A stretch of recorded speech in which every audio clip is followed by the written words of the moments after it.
আসসালামু আলাইকুম। আমি মোহাম্মদ শরীফুল ইসলাম শরীফ। আমি পিএইচডি কোর্সে অধ্যয়নরত আছি department of plant pathology, Haji Mohammad Danesh science and technology, university Dinajpur. আমার পিএইচডি কোর্সের supervisor sir professor doctor Mohammad Mohidul Hasan sir, chairman department of plant pathology.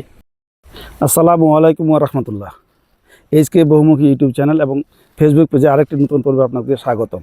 আজ আমরা এসেছি হাজী দানেশ বিজ্ঞান ও প্রযুক্তি বিশ্ববিদ্যালয়ের কৃষি অনুষদের রোগতত্ত্ব বিভাগের যে গবেষণা চলতেছে টমেটোর ক্ষেত নিয়ে, এটার আমরা দুটা প্রতিবেদন এর আগে করছি।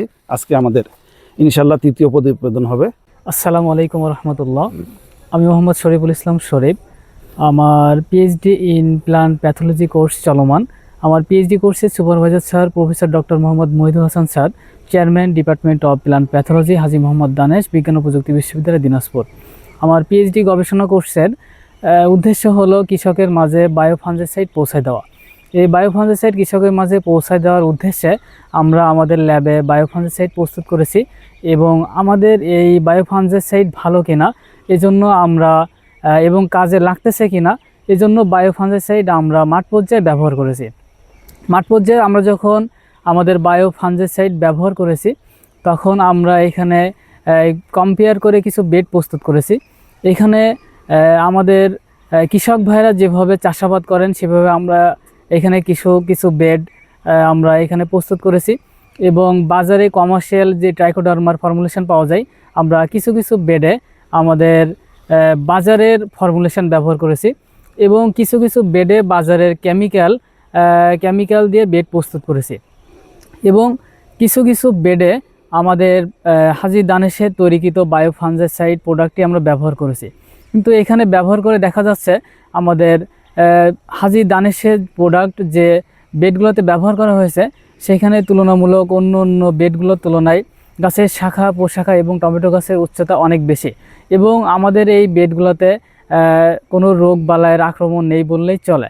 এবং সবথেকে আনন্দের বিষয় হলো এটা, আমাদের যে বেডগুলোতে আমাদের তৈরিকৃত বায়োফাঞ্জিসাইড ব্যবহার করা হয়েছে সেই বেডগুলোতে ফুল খুব দ্রুত আসছে এবং ফলের যে গ্রোথ এবং ফল যে আসার যে সময়টা সেটাও অনেক দ্রুত আসছে। তো আমরা আশা করতেছি আমাদের বায়োফাঞ্জিসাইড যে বেডগুলোতে আমরা ব্যবহার করেছি সেই বেডগুলোতে আমাদের টমেটোর উৎপাদনের পরিমাণও খুব বেশি হবে এবং আমাদের যে উদ্দেশ্য কৃষকের মাঝে বায়োফাঞ্জিসাইড পৌঁছায় দেওয়া সেটাও আমরা ইনশাল্লাহ খুব দ্রুত কৃষকের মাঝে পৌঁছাইতে সক্ষম হব ইনশাআল্লাহ। আচ্ছা, আপনার কোনটা বেডে? এই বেডটা দেখা যাচ্ছে অনেক গ্রোথ। এটা কি আপনার বাজারে কোনো জিনিস ব্যবহার করছেন না আপনাদের তৈরি? আমাদের তৈরিকৃত যে বায়োফাঞ্জিসাইড সেটা এই বেডে তৈরি করা হয়েছে, এইখানে ব্যবহার করছি আমরা। তো গাছের গ্রোথ অনেক বেশি এবং গাছের ফুলের পরিমাণও বেশি এবং গাছের যে ফলের পরিমাণ সেটাও এখানে অনেক বেশি। এখানে দেখা যাচ্ছে যে অলরেডি গাছগুলোতে ফল চলে আসছে। যে পাশে একটা দেখা যাচ্ছে ওখানে আবার গাছগুলি একটু ছোট ছোট, ওটার কারণটা কি? এখানে দেখা যাচ্ছে আমাদের শুধুমাত্র যে কেমিক্যাল, বাজারে যে কেমিক্যাল পাওয়া যায় কেমিক্যাল দিয়ে এখানে ব্যবহার করা হয়েছে। তো আমাদের বেডগুলোর তুলনায় এখানে অনেক গ্রোথ কম। হ্যাঁ, এখানে গাছ রোগাক্রান্ত দেখা যাচ্ছে, অনেক রোগাক্রান্ত দেখা যাচ্ছে। আচ্ছা, পাশের ওই এইটা বেড আবার অনেক সুন্দর, এরপরের বেডটা আবার খারাপ দেখা যাচ্ছে। হ্যাঁ, এই বেডটাও আমাদের হাজী দানেশের আমাদের তৈরিকৃত যে বায়োফাঞ্জিসাইড, আমাদের বায়োফাঞ্জিসাইডটি আমরা এখানে ব্যবহার করেছি। আর এখানেও আলহামদুলিল্লাহ আমাদের গাছের গ্রোথ, শাখা প্রশাখা, ফুল এবং ফলের সংখ্যা অনেক বেশি। এই পাশেরটা এটা আবার বেশ ছোট দেখা যাচ্ছে। হ্যাঁ, এখানে বাজারের যে কমার্শিয়াল যে ট্রাইকোডার্মার ফর্মুলেশনটা পাওয়া যায় আমরা সেটা এখানে ব্যবহার করেছি। তো দেখা যাচ্ছে যে এটা বাজারের তৈরিকৃত ফর্মুলেশন, কিন্তু এখানে গাছের গ্রোথ অনেক কম এবং রোগের পরিমাণও বেশি। এখানে গাছগুলো রোগে আক্রান্ত হয়েছে এবং শাখা প্রশাখাও কম এবং গাছের গ্রোথও অনেক কম। আর ওই সাইডে যে কিছু ছোট ছোট দেখা যাচ্ছে একদম ওই সাইডে, ওগুলোতে কি? হ্যাঁ, ওইখানে আমরা ব্যবহার করছি কৃষক ভাইরা যেভাবে চাষাবাদ করে সেভাবে রাসায়নিক সার ব্যবহার করে সেভাবে আমরা ওই বেডগুলোতে আমরা এখানে ব্যবহার করেছি। তাহলে আপনার কি মনে হচ্ছে যে আপনাদের যে ফাঞ্জিসাইড আপনারা তৈরি করতেছেন এটা দিয়ে মানে বড় পর্যায়ে মাঠ পর্যায়ে কৃষি করা সম্ভব?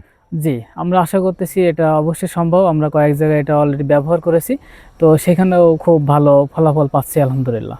আচ্ছা, উৎপাদন কস্ট আমাদের মানে কেমন দাঁড়াবে? আমরা এই আপনাদের বায়ো ফাঞ্জিসাইড যদি বাজারে আসে, সেটার খরচ কেমন পড়বে, বা প্রচলিত চাষ ব্যবস্থার যে খরচ সেটার সঙ্গে যদি আমরা তুলনা তো করতে চাই? আমরা আশা রাখতেছি আমরা অবশ্যই বাজারে প্রচলিত যে বায়োফাঞ্জিসাইড সেখানে যে খরচ তার থেকে আমাদেরটাই খরচ আশা করি খুব কম হবে। তাহলে আপনাকে অসংখ্য ধন্যবাদ। জি, আপনাদেরকেও ধন্যবাদ। এইচকে বহুমুখী খামারকেও আমাদের সাথে থাকার জন্য ধন্যবাদ, এবং আমরা আশা রাখি এইচকে বহুমুখী খামার আমাদের সাথে থাকবে, পুরো বাংলাদেশের সাথে থাকবে। এবং এইচকে বহুমুখী খামার তারাও যে অণুজীব সার নিয়ে জৈব বালাইনাশক নিয়ে কাজ করতেছে, সেটাও পুরো বাংলাদেশের মাঝে পৌঁছে দিতে সক্ষম হবে। এবং পাশাপাশি আমাদের হাজী দানেশেরও যে বায়োফাঞ্জিসাইড সেটাও বাংলাদেশের কৃষকের মাঝে পৌঁছে দেবে, এটাই আমি আশাবাদ ব্যক্ত করতেছি। আর আপনি কৃষক ভাইদের জন্য, যারা এই ভিডিওটা দেখবে, তাদের জন্য কিছু বলার? হ্যাঁ, কৃষক ভাইদের জন্য আমি এটা বলবো যে আমরা যে প্রচলিত যে রাসায়নিক সার, কেমিক্যাল যেটা আমরা ব্যবহার করি, এটা আবহাওয়ার জন্য ক্ষতি, এটা মাটির জন্য ক্ষতি, ফসলের জন্য ক্ষতি, মানুষের জন্য ক্ষতি।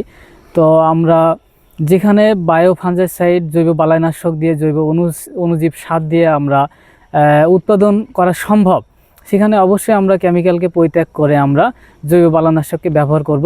কারণ জৈব বালাইনাশকের খরচ কম, এটা পরিবেশের কোনো ক্ষতি নাই, আবহাওয়ার কোনো ক্ষতি নাই, এটা গাছের কোনো ক্ষতি নাই, মানুষের কোনো ক্ষতি নাই। এজন্য আমরা জৈব বালাইনাশকের দিকে বেশি আমরা আগ্রহশীল হব।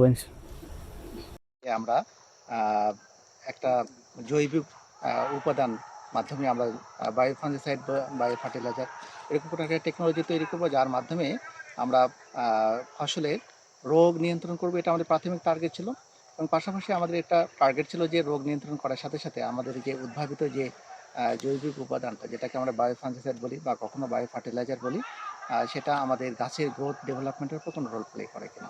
তো আমাদের গত 3 বছর থেকে আমরা গবেষণার মাধ্যমে যেটা এখন মোটামুটি এস্টাবলিশ করতে পেরেছি যে আমাদের উদ্ভাবিত যে বায়োফাঞ্জিসাইড বা বায়ো ফার্টিলাইজার, সেটা গাছের বিশেষ করে স্ট্রোক রোগ, যেটা কৃষক বলে, যেটাকে আমরা উইল্ট বলি ইংরেজিতে, সে রোগ কম নিয়ন্ত্রণ করছে, সাথে সাথে গাছের শাখা প্রশাখা পরিমাণ বাড়াচ্ছে, প্লান্টের যে গ্রোথ অ্যান্ড ডেভেলপমেন্ট অর্থাৎ গাছের উচ্চতা বা ফল ধারণ এগুলো বাড়াচ্ছে।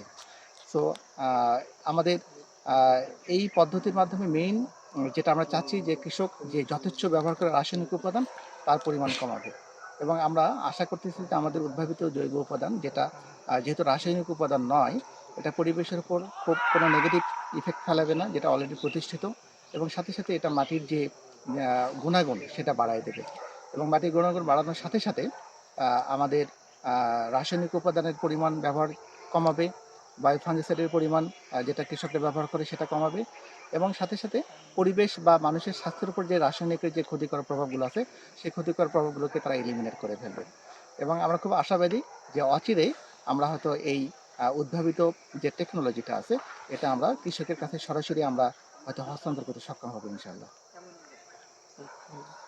আরেকটা কোশ্চেন হচ্ছে, স্যার ফলন বৃদ্ধি হয়েছে তো একটা গাছে কতটুকু ফলন হচ্ছে এখন বর্তমানে? আমরা 10 কেজি প্লাস।